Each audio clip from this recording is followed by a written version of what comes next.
Hi friends, welcome back to our channel వింత Govind blogs. చాలా మంది తర్వాత నేను మీ ముందుకు వచ్చేస్తాను. నా డెలివరీ తర్వాత ఇదే నా ఫస్ట్ వీడియో నేను చేయడము. సో నా డెలివరీ ఎలా జరిగింది, నార్మల్ అయిందా, సి సెక్షన్ అయిందా అనేది మీతో షేర్ చేసుకోలేదు నేను.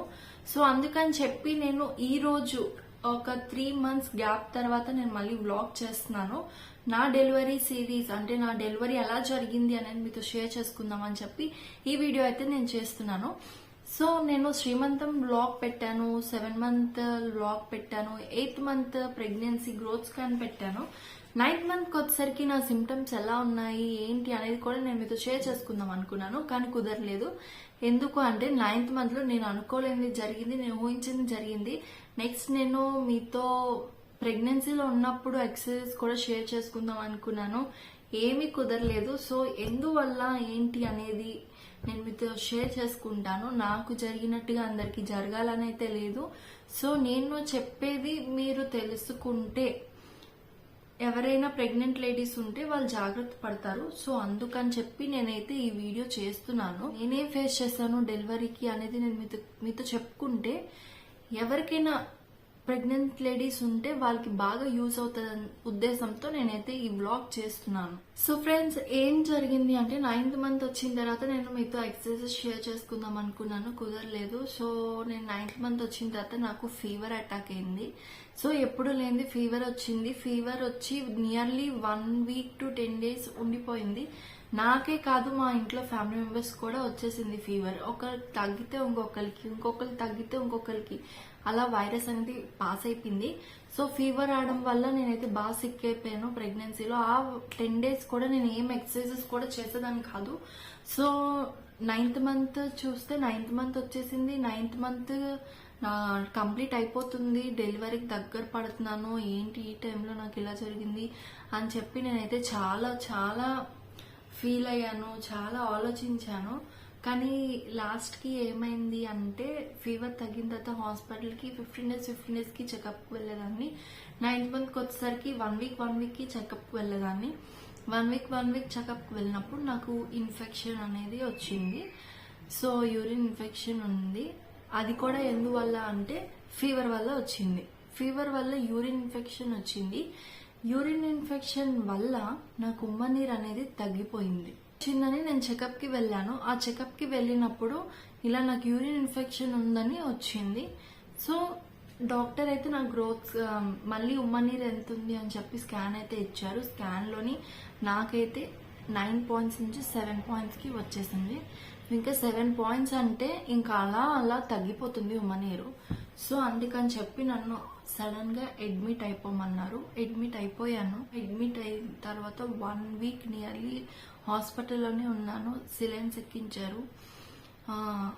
నెక్స్ట్ సాచురేట్ పౌడర్స్ ఉంటాయి, time to time medicine, saturate powders, food, everything అంతా హాస్పిటల్లోనే కేరింగ్ 1 week పాటు చూసుకున్నారు. 1 week అయిపోయింది. October 25th నాకు డిశ్చార్జ్ ఇచ్చేసారు. నీకు ఉమ్మనీరు పెరిగింది, 9 points అయ్యింది. సో అందుకని చెప్పి నీకు ఇంకా టైం ఉంది, November 4th వరకు డెలివరీ టైం అని చెప్పి నాకు డిశ్చార్జ్ అయితే ఇచ్చేసారు. సో సరే అయితే ఇంకా టైం ఉంది కదా అని చెప్పి మేము కూడా డిశ్చార్జ్ చేసుకుని ఇంటికి వచ్చేసాం. ఇంటికి వచ్చినాక 26th ఓకే బానే ఉంది. 27th మార్నింగ్ నాకు పెయిన్స్ వచ్చాయి. పెయిన్స్ వస్తే మా మదర్కి చెప్పాను, ఇలా పెయిన్స్ వస్తున్నాయి అంటే సరే మా మదర్ అన్నారు, నీకు ఇప్పుడు లైట్ గా వస్తుంది కదా, కొంచెం ఎక్కువైతే మనం హాస్పిటల్కి వెళ్దాము అన్నారు. సరే ఎక్కువ హెవీ పెయిన్స్ వస్తే హాస్పిటల్కి వెళ్దాము అని చెప్పి నేను ఆఫ్టర్నూన్ 12 వరకు చూసాము. ఆఫ్టర్నూన్ 12 తర్వాత పెయిన్స్ అనేవి లేవు, నార్మల్ గానే ఉన్నా. సో ఏంటి పెయిన్ వచ్చి తగ్గిపోయింది, సర్లే ఇంకా టైం ఉంది కదా, మళ్ళీ పెయిన్స్ వస్తే చూద్దాము.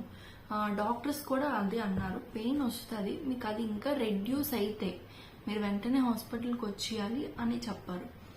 సో సరే అని చెప్పి లైట్ తీసుకున్నాను. లైట్ తీసుకుని next day morning 28th morning లేచి అలా రిలాక్స్ అయ్యాను.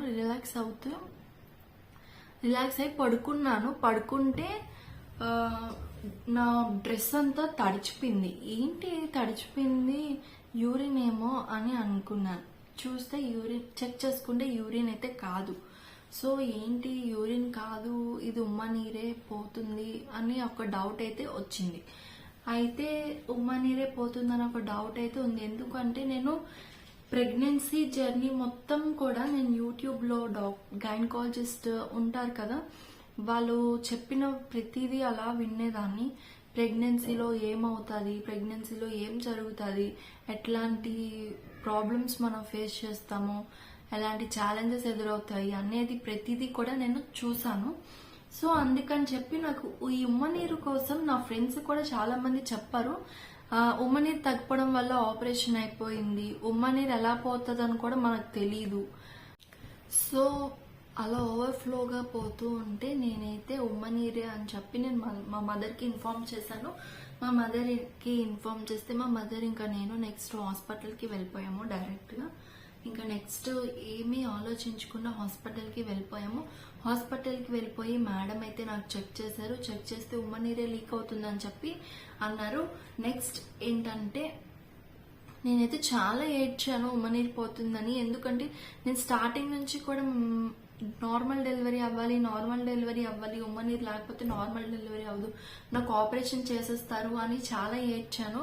అక్కడికి వెళ్ళిన తర్వాత నీకు ఉమ్మనీరు లీక్ అవుతుంది, సో అందుకని చెప్పి నీకు ఈవినింగ్ కల్లా డెలివరీ అయితే అయిపోతుంది అన్నారు. సో నాకు పెయిన్స్ లేవు, ఏమి లేవు, ఉమ్మనీరు పోతుంది అని చెప్పి నేను హాస్పిటల్లో అడ్మిట్ అయ్యాను. నాకైతే పెయిన్ కిల్లర్ ఫస్ట్ అయితే నాకు సిలైన్ ఎక్కించారు. నెక్స్ట్ నాకు ఉమ్మనీరు పోకుండా నాకు ఇంజెక్షన్ ఇచ్చారు. తర్వాత పెయిన్ కిల్లర్స్ ఇచ్చారు, పెయిన్ కిల్లర్ ఇంజెక్షన్ ఇచ్చారు. 10 to 11 అరౌండ్ ఆ టైంకి పెయిన్ కిల్లర్ ఇచ్చారు. అది డోస్ సరిపోలేదు. నెక్స్ట్ ఇంకో పెయిన్ కిల్లర్ ఇచ్చారు 12:30, 1 అరౌండ్. అప్పుడు నాకు కొంచెం పెయిన్స్ అనేవి రెడ్యూస్ అయ్యాయి. ఫస్ట్ టైం కదా, అంత పెయిన్స్ కూడా నేను తట్టుకోలేకపోయాను. నాకు ఆపరేషన్ చేసేయండి, నాకు నార్మల్ వద్దు అని ఎంతో బాధపడ్డాను, ఎంతో ఏడ్చాను. మేడం కూడా చెప్పాను, మేడం కూడా తిట్టారు. నువ్వు నార్మల్ అడిగావు కదా, నార్మల్ అడిగావు, ఎక్సర్సైజెస్ అడిగావు, చేసావు, ఇప్పుడు ఆపరేషన్ ఎందుకు అంటున్నావు, నీకు నార్మల్ అయిపోతుంది, కొంచెం ఓపిక పట్టు అయిపోతుంది అని అన్నారు. అలాగే నాకు జూనియర్ డాక్టర్స్ ఉంటారు కదా, వాళ్ళు కూడా మంచి సపోర్ట్ ఇచ్చారు. నీకు అయిపోతుంది నార్మల్, ఏం కాదు అన్నారు. హార్డ్లీ 3 hours నేను పెయిన్స్ అయితే భరించాను. 2:34కి బేబీ అయితే బయటికి వచ్చేసింది. ఇట్స్ అ బేబీ బాయ్ అన్నారు. సో నాకైతే చాలా హ్యాపీ అనిపించింది. ఎంతో కష్టపడ్డాను, ఎంతో పెయిన్స్ వచ్చాయి, చాలా ఏడ్చాను.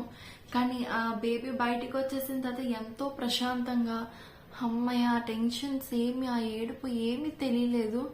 నా బిడ్డ నాకు వచ్చేసింది నా దగ్గరికి అన్న హ్యాపీనెస్ అయితే నాకు వచ్చింది. బేబీ బాయ్ అన్నారు, బేబీ బాయ్ పుట్టినా కూడా నాకు హ్యాపీగానే ఉంది. సో నా నార్మల్ డెలివరీ ఇలా జరిగిందండి. ఎంతో సపోర్టు, ఎంతో పాజిటివ్నెస్, లేకపోతే ఈ నార్మల్ డెలివరీని ఫేస్ చేయడం చాలా అంటే చాలా కష్టము. నేను ఫేస్ చేసిన దాంట్లో నేను మీకు చెప్తున్నాను.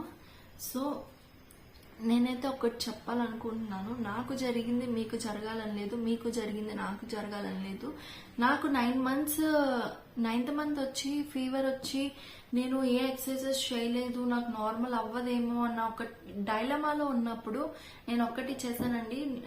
మేము ఉంటుంది అపార్ట్మెంట్లో 4th floor లో ఉంటాము. ఎవ్రీడే పైకి కిందకి 168 steps ఎక్కి దిగేదాన్ని. సో నాకు అది చాలా బాగా హెల్ప్ అయ్యింది. సో చాలా మందికి ఎక్సర్సైజెస్ చేయకపోయినా కూడా నార్మల్ డెలివరీ చాలా ఫ్రీగా అయిపోతుంది. కానీ ఇప్పుడు నార్మల్ డెలివరీ అనేది చాలా కష్టము, రేర్. చాలా మంది డెలివరీ అయిపోయినాక మా అమ్మ వాళ్ళ ఇంటికి వెళ్తే నార్మల్ డెలివరీ ఎక్కడ చేశారు అని అన్నారు. సో అంత ఆశ్చర్యంగా ఉంది మాట. ఎందుకంటే ఇప్పుడున్న ప్రెసెంట్ సిచ్యువేషన్స్ లో ఎవరికి నార్మల్ చేయట్లేదు, అందరూ ఆపరేషనే అంటున్నారు. సో అలాంటిది నాకు నార్మల్ చేశారు. నేను చూపించుకునే హాస్పిటల్లో అందరికీ నార్మలే చేస్తున్నారు. ఎక్కడో అవ్వదు, కుదరదు అన్న వాళ్ళకి మాత్రమే ఆపరేషన్ అన్నమాట. సో నేనైతే గీతం హాస్పిటల్లో చూపించుకున్నానండి. రుషికొండ దగ్గర ఉంది కదా జిమ్సర్ హాస్పిటల్. సో ఈ గీతం హాస్పిటల్లో గైనకాలజిస్ట్ మాత్రం చాలా బాగా చూస్తున్నారు. ఎవరైనా ప్రెగ్నెంట్ లేడీస్ మన వైజాగ్లో రుషికొండ గీతం హాస్పిటల్ నియరెస్ట్ లో ఉంటే తప్పకుండా అక్కడికి వెళ్ళి చూపించుకోండి. అక్కడ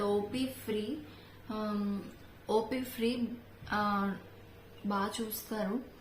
ఇంకా హాస్పిటల్లో అడ్మిట్ ఏమైనా అయితే చిన్న చిన్న ఖర్చులు అవి కామన్ ఉంటాయి. సో బెస్ట్ గైనకాలజిస్ట్ అని చెప్తాను నేనైతే. గీతంలో బాగా చూస్తున్నారు. థర్స్డే వెళ్ళండి. థర్స్డే ఓపీ చాలా బాగుంటుంది. నేనైతే థర్స్డే ఓపీకే వెళ్ళేదాన్ని. థర్స్డే యూనిట్ బాగా చూస్తారు, 4th యూనిట్ మాట. సో నేను నా సజెషన్, నా ఎక్స్పీరియన్స్ నేను మీతో షేర్ చేసుకున్నాను. నాకైనట్టుగా మీ అందరికీ అవ్వాలి అని అయితే లేదు. చాలా మంది కూడా ఎక్సర్సైజ్ చేసి ఎన్నో ఎఫర్ట్స్ పెడతారు, కానీ నార్మల్ అవ్వదు. సి సెక్షన్ అయిపోతుంది. సి సెక్షన్ అవుతుంది అంటే లోపల బేబీ అడ్డంగా ఉన్నా అవ్వదు, బేబీ సపోర్ట్ లేకపోయినా అవ్వదు. సో కొన్ని అటు ఇటు రీజన్స్ వల్ల కూడా నార్మల్ అవ్వదు, ఎంత ఎక్సర్సైజెస్ చేసినా కూడా. సో నేనైతే చెప్తున్నాను, మనం ప్రెగ్నెన్సీలో ఫాలో అవ్వాల్సినవన్నీ ఫాలో అవ్వాలి. లాస్ట్కి డెలివరీ అనేది ఆ దేవుడు బ్లెస్సింగ్స్తోనే మనకి అవుతుంది. సో నా డెలివరీ ఇలా అయింది, చాలా హ్యాపీగా ఉన్నాను. డెలివరీ తర్వాత కూడా నార్మల్ డెలివరీ అయినా కూడా నేను చాలా ప్రాబ్లమ్స్ ఫేస్ చేశాను స్టిచెస్ వల్ల. సో నేను మీతో ఇంకా స్టిచెస్ వల్ల చాలా పెయిన్స్ అనుభవించాను. సో నేను ఇంక అందుకే వీడియోస్ అనేది చేయలేదు మాట. ఇప్పుడు నేను కొంచెం సెట్ అయ్యాను. సో అందుకని చెప్పి నేను వీడియోస్ అయితే చేస్తున్నాను. ఇప్పుడైతే నా బేబీకి 3rd month వచ్చింది. సో నా బేబీకి 3 months ఇప్పుడు. సో ఇకపై ప్రతి అప్డేట్స్ నేను మీతో షేర్ చేసుకుంటాను. మా ఛానల్ని లైక్ చేయండి, షేర్ చేయండి, సబ్స్క్రైబ్ చేయండి. పక్కన నా బెల్ ఐకాన్ని ప్రెస్ చేస్తే మా నోటిఫికేషన్స్ మీకు వస్తాయి. Like, share, subscribe to Vineetha Govind blogs మర్చిపోకండి.